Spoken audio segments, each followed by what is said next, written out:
ఈరోజే మాఘ పౌర్ణిమ శుక్రవారం. ఈరోజు మహాలక్ష్మీదేవి జయంతి. ఈ రోజున ఎవరైతే మహాలక్ష్మీదేవి యొక్క వైభవం వింటారో వారికి సకల దారిద్ర్యాలు తొలగి అష్టైశ్వర్యాలు కలుగుతాయి. పూర్వం ఒకసారి దుర్వాస మహాముని అడవులలో తపస్సు చేస్తున్న సమయంలో ఒక వ్యక్తి కల్పవృక్షమాలను పట్టుకొని అటువైపుగా వెళ్ళాడు. దానిని యోగ దృష్టితో గమనించిన దుర్వాసుడు ఆ వ్యక్తిని అడిగి ఆ మాలను తీసుకున్నాడు. తర్వాత కొంతకాలానికి దుర్వాసుడు ఒకసారి స్వర్గలోకానికి వెళ్ళాడు. కల్పవృక్ష మాలను దుర్వాసుడు ఇంద్రుడికి బహుమానంగా ఇచ్చాడు. దాన్ని తీసుకుని దేవేంద్రుడు ఆ మాలను నిర్లక్ష్యంగా ఐరావతం మెడలో వేశాడు. ఐరావతం ఆ మాలను కింద వేసి కాళ్లతో తొక్కి ముక్కలు చేసింది. ఇదంతా చూసిన దుర్వాసుడు కోపాద్రిక్తుడై మీ రాజ్యం నుంచి లక్ష్మి వెళ్ళిపోవుగాక అని శపించాడు. శాపం వల్ల స్వర్గలోకం యొక్క ఐశ్వర్యం నశించింది. రాక్షసులు దండయాత్రలు చేసి స్వర్గాన్ని స్వాధీనం చేసుకున్నారు. దీనితో ఇంద్రుడు బ్రహ్మదేవుడి వద్దకు వెళ్ళి జరిగిందంతా వివరించాడు. బ్రహ్మదేవుడు వారందరినీ వెంటబెట్టుకొని శ్రీ మహావిష్ణువు వద్దకు వెళ్ళి జరిగిందంతా వివరించి రాక్షసుల నుంచి స్వర్గాన్ని తిరిగి పొందే మార్గాన్ని చెప్పమని కోరాడు.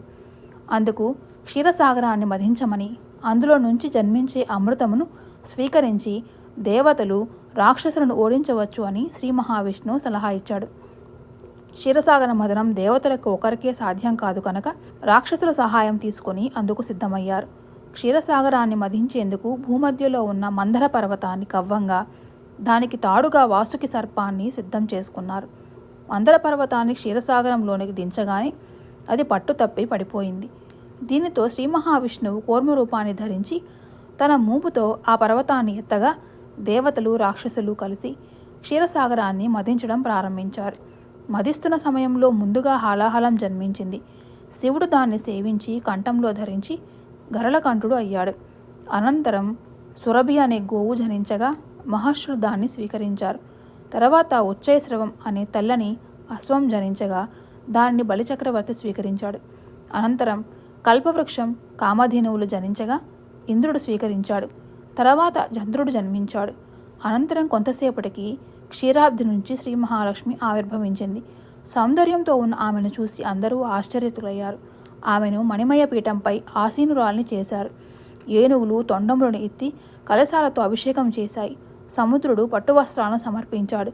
వరుణుడు వైజంతిమాలను, విశ్వకర్మ కేయూరాదులను, సరస్వతీదేవి తారకహారమును అందించగా సృష్టికర్త అయిన బ్రహ్మదేవుడు పద్మమును అందించగా ఆమె ఆ పద్మంపై ఆసీనురాలు అయింది.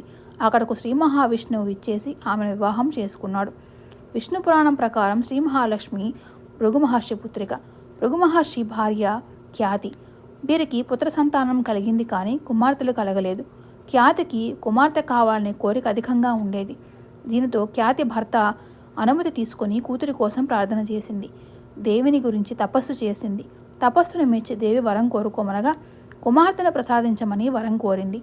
జగన్మాత ఇచ్చిన వరం ప్రకారం భృగు మహర్షి ఖ్యాతి దంపతులకు కుమార్తె జన్మించగా ఆమెకు లక్ష్మి అని పేరు పెట్టి పెంచుకున్నారు.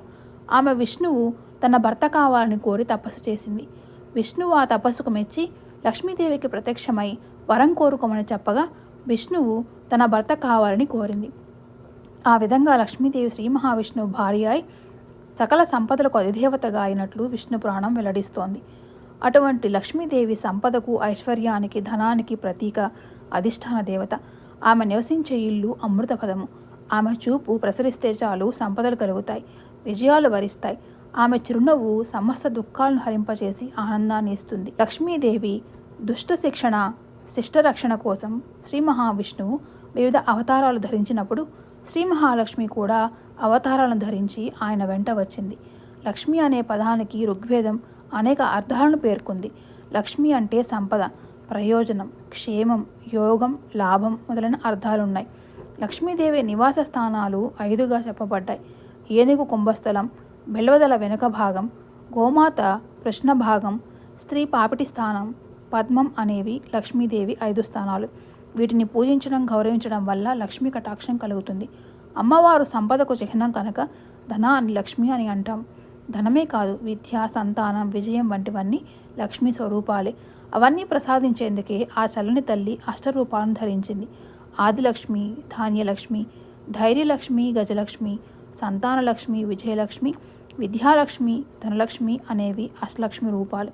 అటువంటి శ్రీ లక్ష్మీదేవిని లక్ష్మీ జయంతి సందర్భంగా షోడశోపచారాలు, అష్టోత్తరాలతో పూజించడం, శక్తి మేరకు నైవేద్యం సమర్పించడం చేయవలెను.